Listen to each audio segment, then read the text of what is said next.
นี่คือภาพบรรยากาศนำมักนำลายอยู่ห้วยนาตาลเลยห้วยนาตาลตำบลนาตาลนั่นเขาห้วยนาตาลบ้านโคกสะอาดนั่นเจ้ามันนี่ทุกท่าปาตะคามประชมภาพบรรยากาศข้าเจ้าตึกจะดุ้งได้ฝนหญ้าฝนตกเมื่อเช้าได้นี่ครับฝนหากระหญ้าเนี่ยฝนหญ้าแล้วก็แดดออก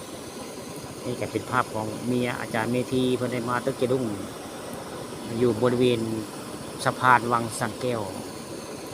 บ้านโคกสะอาดตำบลนาตาลห้วยนาตาลน้ำลายได้มันนี่คือภาพห้วยนาตาลบ้านนาตาลแหละห้วยนาตาลบ้านโคกสะอาดวะคิด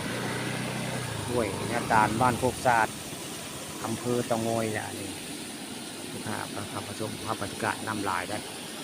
ห้วยนี่สิเป็นผู้ได้ห้วยนาตาล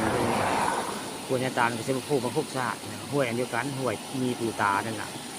ห้วยที่มีปูตาบ้านนาตาลเขาเรียกว่าห้วยนาตาลห้วยนาตาลนี่ภาพบรรยากาศน้ำลายได้ฝนตกแห้งมือเศร้านี่แหละ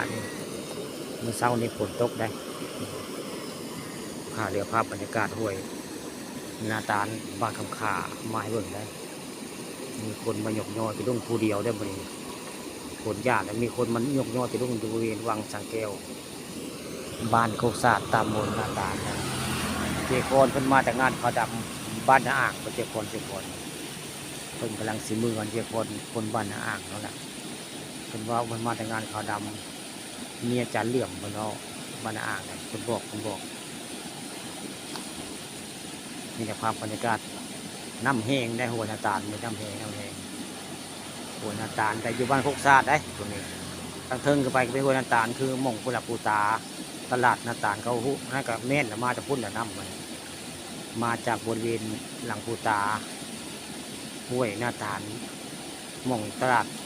วันเสาร์นั่นแหละมองนั่นแหละมาจากพุ่นละห้วยมาปูพี่ได้ห้วยนาตาลเนี่ยนะก็คือห้วยนาตาลมาโพใส่วังสันเกลบ้านโคกสะอาดตำบลนาตาลนะนี่คือภาพบรรยากาศเมียผู้ทีเพิ่นมาตกจุ่งผู้เดียวได้มาเนี่ยยกยอจุ่งยังไม่ได้ป่าเลยเพิ่นยังยอผู้เดียวได้นี่คือเมียผู้ทีได้ยกยอผู้เดียว